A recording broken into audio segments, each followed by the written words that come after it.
Ladies and gentlemen, I know exactly what you're thinking right now. Ty, why are you wearing a suit? That's because I only wear suits in videos of the utmost importance, and that is what this video is today. I am going to be going over my top 10 favorite movies of 2023, the best of the best. I managed to see 42 2023 releases throughout this year, and since May, I put out 77 videos. This being my 78th, and I've got to just say one thing. This is my most important video out of all those. The end of the year, this is what we watch movies all year for, to see what the best films are, and that's what I'm going to express with you today. Listen, this is just my opinion, so don't get mad at me if your favorite movie isn't on this list. It's just my favorites list, but of course, I just want to dive right into this because I am so excited and I've been waiting all year building up to this moment. If you guys would like to join me on my journey into 2024 and continue watching my videos, it would mean the world to me if you want to subscribe. And also, if you like this video, please consider dropping a like.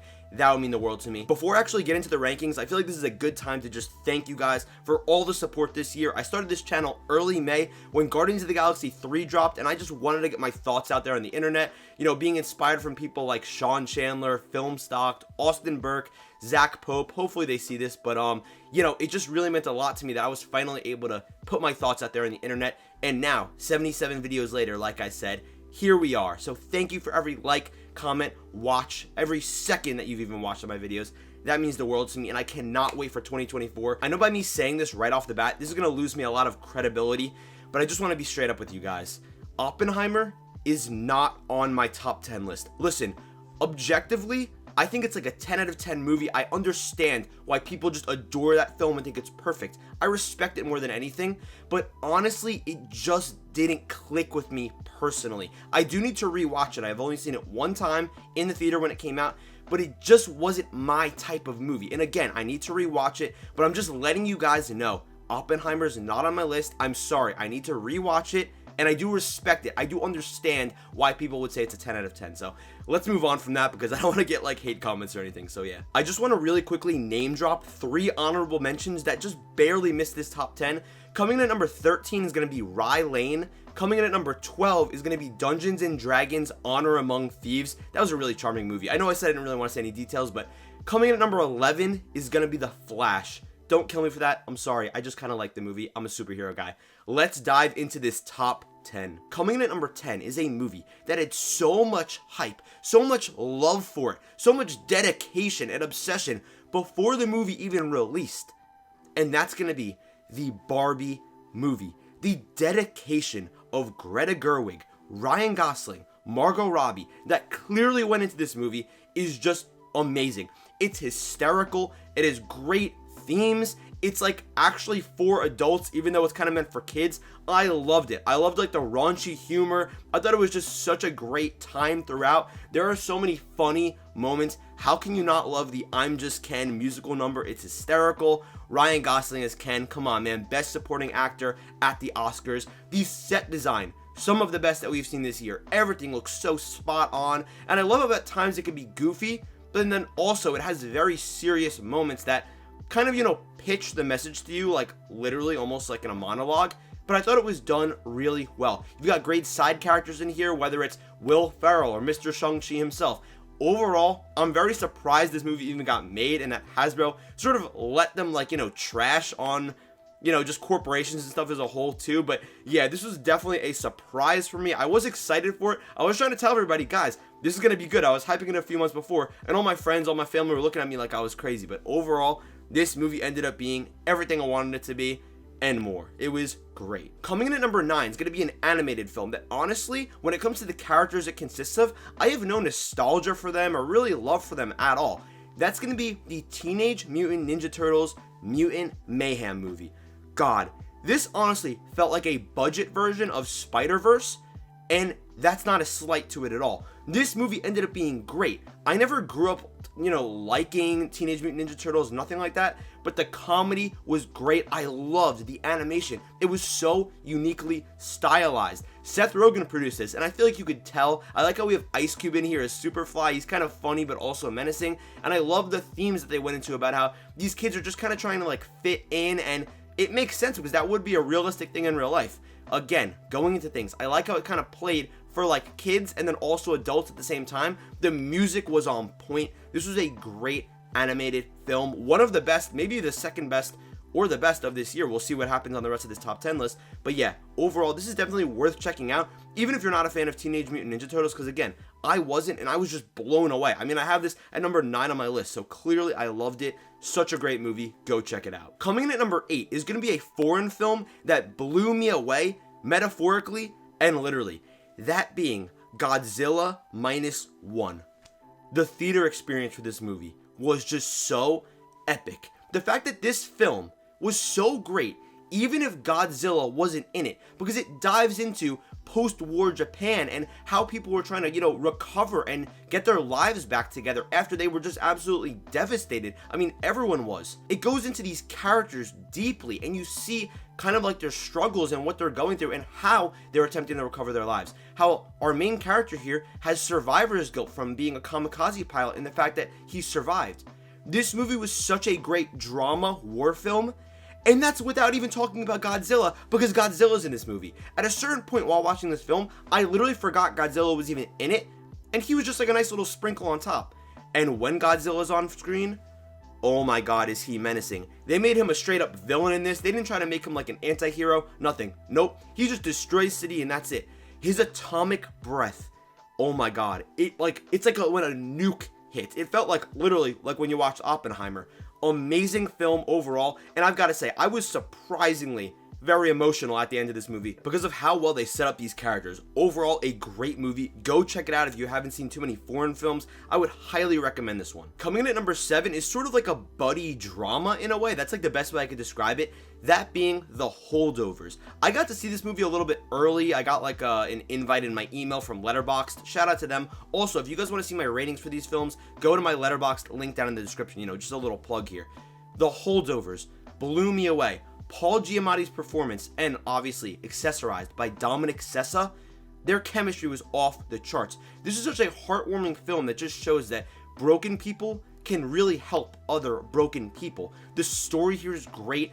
Again, I know that I've talked about stylized films on this list already, but this movie is so uniquely stylized to like the late 60s, or was it the early 60s, just around that time. It feels like this movie was ripped right from that time, even with like the opening title card, all that stuff.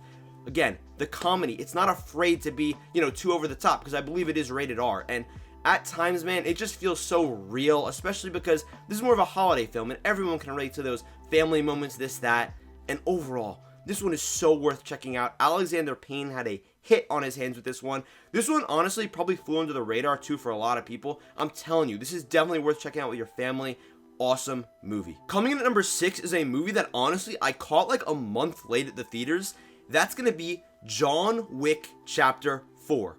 Who would have thought that the 4th installment in a film franchise would be the best one? First of all, this movie's 3 hours long, which at first might turn some people off. They're like, oh, a 3-hour long action, movie. Are you guys serious? Really? Who's gonna see this? The way that this movie has non-stop, entertaining, blockbuster action is crazy. Set pieces that literally will have your mind blown, whether they're fighting in traffic, he's fighting on stairs, fighting in like a club or this or that. Ridiculous. Shots that are so crystal clear, where you could see every single movement John Wick's making with his enemies. It gets brutal. The villain is set up so nicely. And one of my favorite things about this movie, honestly, as random as it is the color grading and the way it looks with all the neon hints and the saturation.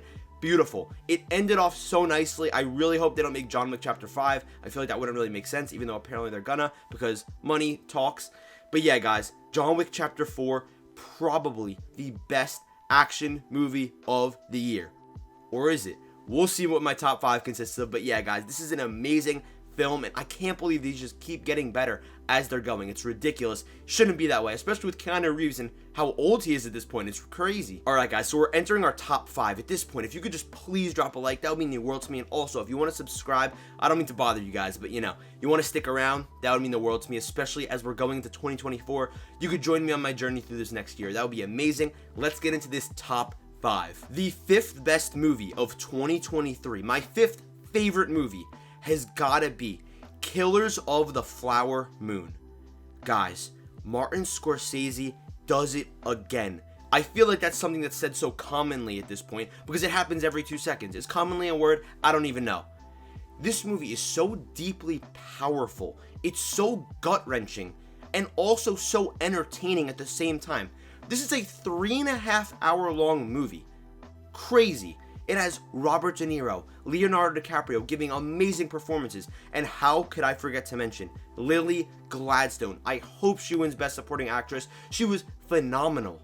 Everything in here feels like it was crafted just so respectfully and trying to really show who was on the right side of history here and who was on the wrong side. Like I said, it is a long film, but it really goes by quickly, and I gotta say, especially if you're watching this one at home, it's worth watching it halfway, pausing, maybe, getting a little snack break, then watching that second half if it's a little bit tempting for you guys. I'm telling you, this one's worth checking out. Uniquely stylized. My man Scorsese has another hit on his hands. My favorite director of all time. So honestly, maybe I'm a little biased, but the guy just makes amazing movies. So yeah, Killers of the Flower Moon is going to be coming in at number 5. Shout out to Leo, man. Amazing film. Before this year started, if you told me the movie that I have at number 4 right now would be my 4th favorite movie of the year, by the time we got to the end of the year, I would call you crazy. That movie's gonna be Mission Impossible Dead Reckoning Part 1. You guys wanna know the funny thing about this movie?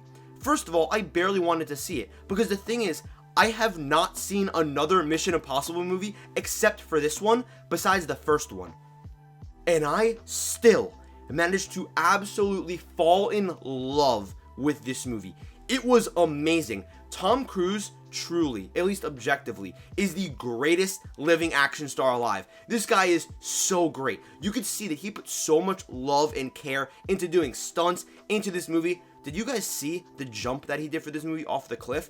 There are so many great moments like that that are built up so well, especially if this is a part 1. I cannot wait to see part 2. Haley Atwell is great in this. There's so many great side characters, and overall, it really dives into interesting stuff that's very relevant right now with like AI being kind of like a villain and being potentially very dangerous. The globetrotting is done well. The tension is built just right.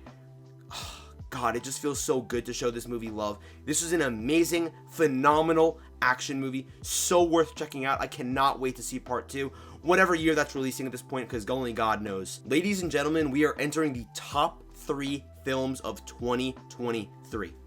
Coming in at number 3 is a movie that honestly, I was not expecting to be in my top 3. I thought maybe it would fall between like 10 and 20. But when I watched it, it blew me away. That being David Fincher's The Killer. You want to talk about a movie that does assassins so well? That's exactly what this film is. Michael Fassbender acts so phenomenally from start to finish in this movie. And the concept, it's something somewhat familiar, but it has unique beats to it that make it extremely entertaining throughout. I've got to say, there are some really great scenes in here. Of course, I don't want to spoil in case you haven't seen them. But wow, I mean, just the intro itself had me hooked from the start. The music that's kind of incorporated into here. Also, some of the things that he does to kind of, get back at his enemies. And there's also, potentially, my favorite fight scene of the year thrown in the middle of this film. It takes place in Florida. For those of you that have seen it, you'll know what I'm talking about. It feels so brutal, so real. And this movie just actually feels like it could happen in real life. It doesn't feel like there's too much plot armor. And I feel like that really boosted it up for me. Overall, stylistically, it felt so great. I love the cinematography. Awesome movie. It's coming in at number 3. I don't know if at this point you guys could guess what my top 2 is, but coming in at number 2, it's the movie that started this channel. That being Guardians of the Galaxy Volume 3. James Gunn was rehired by Disney to come back and finish his perfect trilogy, and that's what he did. Just to be clear, this film and my number 1 are my only 2 10 out of 10s of the year, just personally. And I've got to say, this movie fired on all cylinders, earning that 10 out of 10. The music is awesome. The emotion. I've never been so sad in a movie theater in my life. I've never been so scared for characters that I care about so much. It felt like I was a family member of the Guardians of the Galaxy while I was in that theater. The direction it takes, the High Evolutionary being one of the greatest superhero villains that we have ever seen on screen, especially in the MCU. Overall, the direction was just perfect. I loved the ending. It's funny when it needs to be. It is the greatest fight scene potentially in the MCU, the No Sleep Till Brooklyn one. And overall, I just love the arc that our characters have came to. The Gamora Peter line, I bet we were fun. Man, what a heartbreaking movie that really dove into Rocket's backstory here. God, man, I'm almost getting emotional just because this is like the movie that kicked off my channel. Yeah, guys, Guardians of the Galaxy 3, 10 out of 10.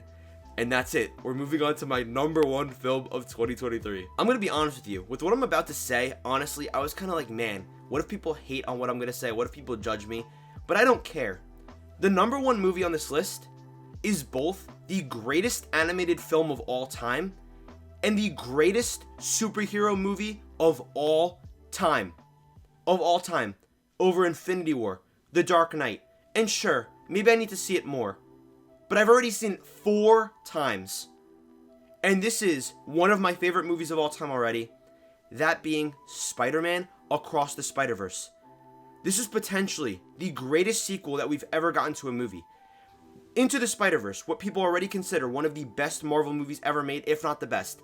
It got that movie. And it just elevated everything higher. The cold open itself is like 25 minutes long. And that alone could be its own short 10 out of 10 film. This movie's so phenomenal. It's so important to me, what this movie means to me as a Spider-Man fan. It's everything I wanted and more. And it's weird because going into this movie, I wasn't really expecting like that much. I was like, yeah, this is going to be pretty good. And I got out of that theater and I was like shell-shocked. I love the themes. This movie has there's never been a Spider-Man movie that has done Spider-Man so well and dove into the lore of Spider-Man and what it means to be Spider-Man. Miguel O'Hara, awesome character. Everyone, the spot, the way they built it up. I've never seen a movie, obviously, I have seen some others, that have been crafted with so much care and so much attention to detail. It's phenomenal. Nothing will take away my love for this movie. Actually, hold on, wait 1 second. This is kind of random, but I live near New York, and I got the opportunity to meet Metro like a couple weeks after the movie came out, and I got him to sign this Spider-Man 2 PlayStation comic because I loved the soundtrack that he made for the movie. So yeah, I just wanted to just show this because I wanted to show appreciation to my #1 film of the year. And guys, that's it. We are on to 2024. Thank you all for such a wonderful year. I really appreciate all the support, and I hope you guys like my list. It took so much work this year just to make all these videos, 78 since the beginning of May. And wow, man, I can't wait to see how many subscribers we get to in 2024, how many videos I put out, whatever. Hopefully we keep it going, but thank you guys so much. I am eternally grateful for everything. I can't say it enough. Clocking out for one more time in 2023. Thank you guys. I love you guys, and I will see you in the next video.